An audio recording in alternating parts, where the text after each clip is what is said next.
This is a short bite episode of Homeschool Together.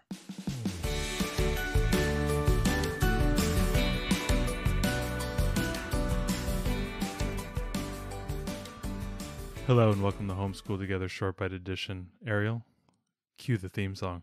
Rhino Hero, saving the day.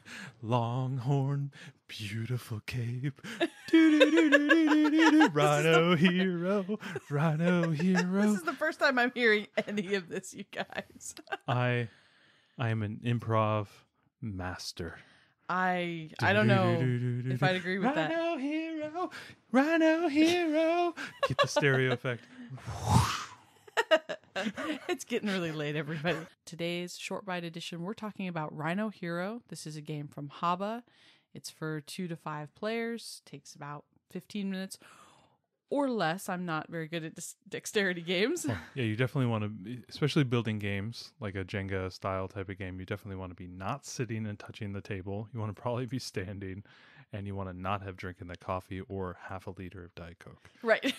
So this is a game for 5 and up. We play this with our 5-year-old. She really enjoys it. The whole premise of this game is that you're building a house of cards, literally. So you have a selection of roofs in your...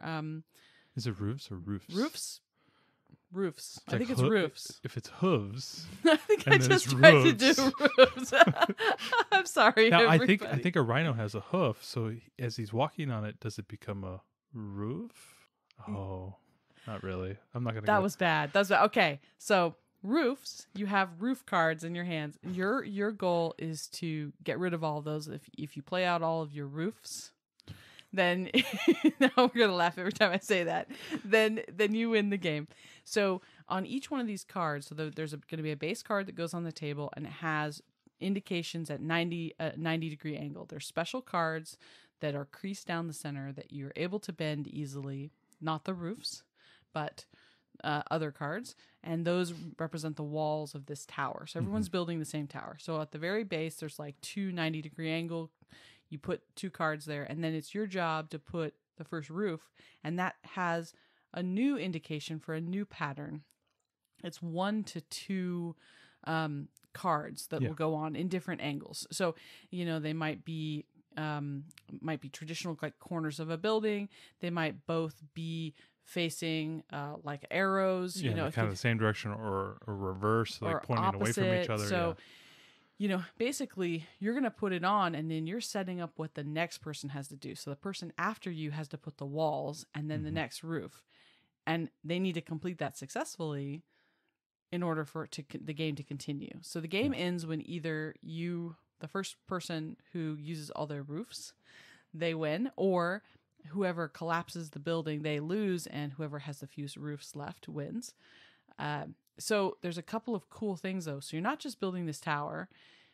You're also strategically playing which roof. It's not just the configuration of the walls, but there's also some special things. So some of the roofs will reverse the order of play. Some of them will skip the next player. So that's a great way for somebody to have to, keep going. Some of them allow you to play 2 roofs on your turn. It's like a double. It's like a blank roof and then another. So you can get rid of double the cards. Some of them will cause the next person to have to draw an extra roof. So there's a few things that you can play, and some of the cards actually have a little rhino symbol on them, which is where the rhino superhero. Rhino Hero, Rhino Hero. It's gonna be bad. So where the rhino hero needs to be placed. So that means that somebody has to place new walls and place the little hero on that level, and he's a little wooden meeple. So there's, and you have to place him somewhere on the floor. And so there's again, it's kind of a Jenga dexterity issue there. So it says this game could get over 3 feet high. Liars. We have never built it that high. I think our highest one was maybe like 15 or 16 inches, maybe a foot and a half. It gets really rickety after about 2 feet. It does get a little bit rickety. I wonder if you play enough double roof that it gives you some structural stability. I don't know. You took structures in college. Yeah, no. That was the class where my professor assigned us to make a water tower type of structure out of all we could use was straws and glue. And so everybody was taking these straws and they were making all these trusses and things to support them. And I filled all the straws with glue.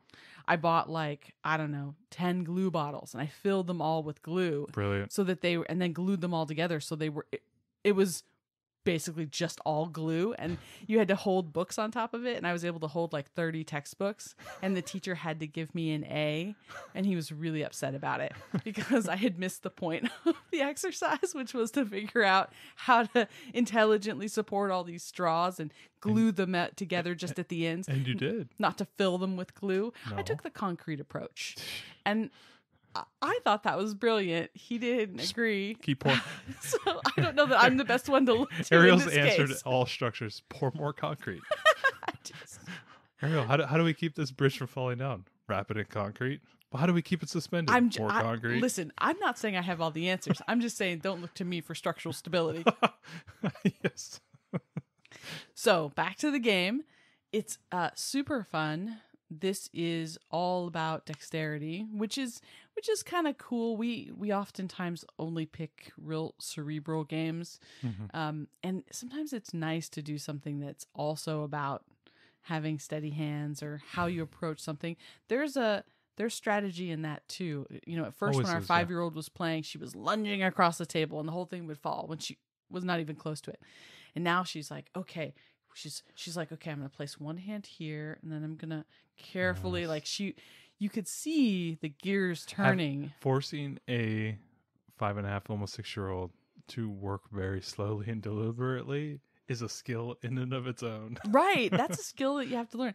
The patience that absolutely. This taught her, right? That she had to be patient. She couldn't tap her foot. She had to be she couldn't really bump careful. the table. She couldn't do anything like that. Right. She had to be careful with what she did. And also, rather than it just being like a Jenga, just put the next thing up there and you have to do it or whatever, you have the strategy in your hand of how you're going to play your cards, which I think is really cool.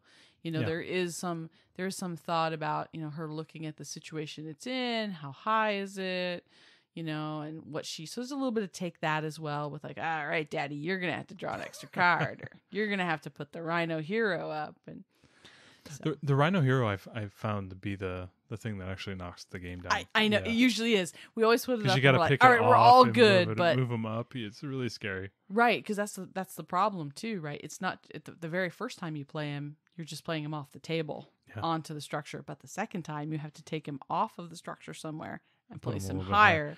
And that's what gets you every time.